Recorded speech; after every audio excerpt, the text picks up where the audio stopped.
ఒక్కసారి మెట్టితో కొడితే కానీ పవన్ కళ్యాణ్ ప్రెస్ మీట్ లేటుగా పెట్టలేదు, అప్పటి వరకు అజ్ఞాతంలోకి వెళ్ళిపోయాడని చెప్పిన రోజా గారి కామెంట్స్ని ఎలా చూస్తారు మీరు? అరుణ్ గారు.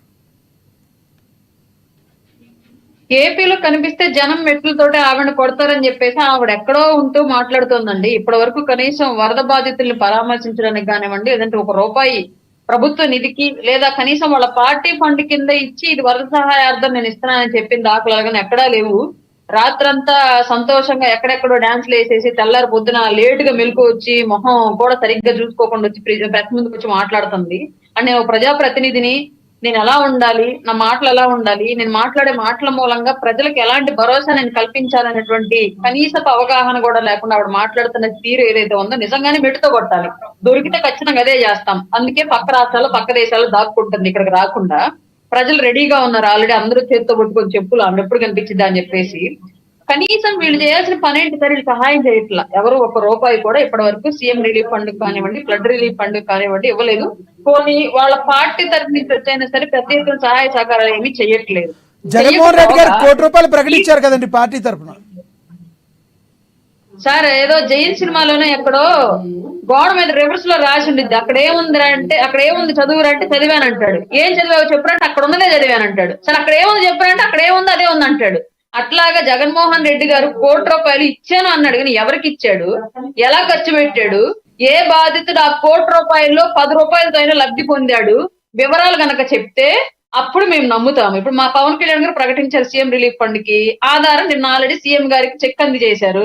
అలాగే పంచాయతీకి వచ్చి ₹1,00,000 ప్రకటించారు. ఇవాళ ప్రతి పంచాయతీకి ₹1,00,000 స్వయంగా చెక్ ఇస్తున్నారు. అట్లాగా జగన్మోహన్ రెడ్డి గారికి ₹1 ఎక్కడ పోయినాయి? మళ్ళీ ఎగ్గు పప్పులు లెక్కలో కలిసినాయా, లేదంటే ఈ వరదలో ఇంకేమైనా నీళ్ళల్లో కలిసిపోయినాయి? ఏమైనా ₹1 ఎవరికి ఇచ్చారు మాకు చెప్తే అప్పుడు నమ్ముతాం. ఊరకు ప్రెస్ ముందుకు వచ్చేసి ప్రకటించి వెళ్ళిపోతే నేను కూడా రాయపాట అరుణ సహాయం 10 కోట్లను ప్రకటించేస్తా, ఇచ్చే పని ఉండదు. జగన్మోహన్ రెడ్డి గారు నాకు ఆదర్శం అంట, సరిపోద్దా? అలా కాదండి, ఎగ్ పఫ్లు ఎవరైనా ఈ రకంగా మాట్లాడుతూ ఇదంతా ఎగ్ పఫ్లు ఇవన్నీ కూడా ప్రభుత్వం ఆడుతున్న డ్రామా అని చెప్పి మాట్లాడుతున్నారు అంబటి రాంబాబు గారు ఈ రకంగా మరి మాట్లాడటాన్ని చూడాలంటే మీరేమంటారు? అంబటి రాంబాబు గారు ప్రతిరోజు ప్రశ్న ఫేస్ చేసి ఏదోటి మాట్లాడుతున్నారు. ఆయన ప్రభుత్వ ఖజానా నుంచి జీవో నంబర్లతో సహా గవర్నమెంట్ ఫండ్స్ ఫలానా ఎగ్ పఫ్ కంపెనీలకి గ్రాంట్ల రూపంలో బిల్లుల రూపంలో వెళ్ళింది. ఇప్పుడు ప్రభుత్వం సృష్టిస్తుందండి అప్పుడు ప్రభుత్వం కట్టిన బిల్లుల్ని? అది ఒప్పుకుంటుంది అసలు ఎక్కడైనా సరే?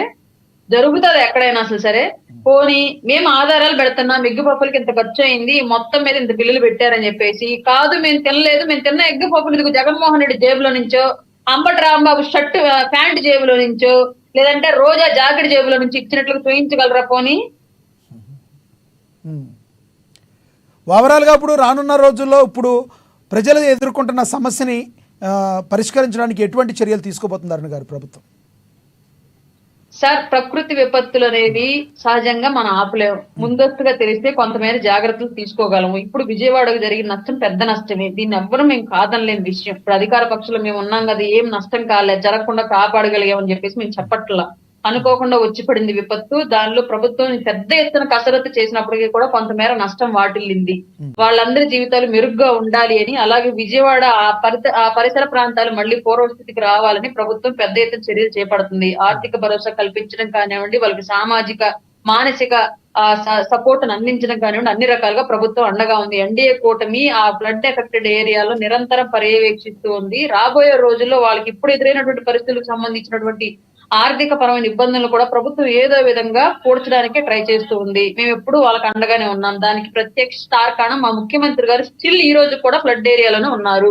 మొదలైన దగ్గర నుంచి ఈ రోజు కూడా ఆయన అక్కడే నిద్రపోతున్నాడు, అక్కడే నిద్ర లెగుస్తున్నాడు. ముఖ్యమంత్రి గారి లాగా రాష్ట్ర వ్యాప్తంగా ఎన్ని సమస్యలు ఎక్కడొచ్చినా సరే తాడేపల్లి ప్యాలెస్ వదిలి రానట్టు గతంలో జగన్మోహన్ రెడ్డి గారి లాగా తాడేపల్లి ప్యాలెస్ ఆయన వదిలి ఎలాగ రాలేదు, అలాగే వాళ్ళ మా ముఖ్యమంత్రి గారు లేరు.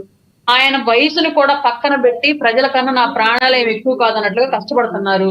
అలాగే మా ఉప ముఖ్యమంత్రి గారు నిరంతరం సమీక్షలు చేస్తూ శాఖల మధ్య సమన్వయం కోల్పోకుండా, ప్రజలకి ఎట్లాంటి ఇబ్బంది ఏర్పడకుండా ప్రతి శాఖని సమన్వయంతో ముందుకు తీసుకెళ్తూ నిరంతరం పర్యవేక్షిస్తున్నారు. అట్లాంటి మా ముఖ్యమంత్రి ఉప ముఖ్యమంత్రి గారు టైంలో ఇవాళ ఈ ఫ్లడ్స్ వచ్చాయి కాబట్టి ఈ మాత్రమైనా గట్టెక్కగలిగాము. అదే జగన్మోహన్ రెడ్డి టైంలో వచ్చినట్లయితే ఒక చీఫ్ సర్జన్ చేసే సర్జరీ అంతంత మాత్రంగా అయ్యింది అంటే ఆర్ఎంపీ డాక్టర్ చేస్తే పరిస్థితి ఏందో ప్రాణాలు ఒకసారి ఆలోచించుకోండి. అట్లాంటి పరిస్థితిలో ఇవాళ విజయవాడ ఫ్లడ్ ఎఫెక్టెడ్ ఏరియా ఉండుండేది జగన్మోహన్ రెడ్డి టైంలో కనుక వచ్చుంటే ఈ ఫ్లడ్. రైట్ అరుణ్ గారు, మీరు కంక్లూడ్ చేద్దరు కానీ ఒక 1 minute మీ దగ్గరికి వస్తాను. మనం ఒకసారి మధుకర్ గారితో మాట్లాడదాం.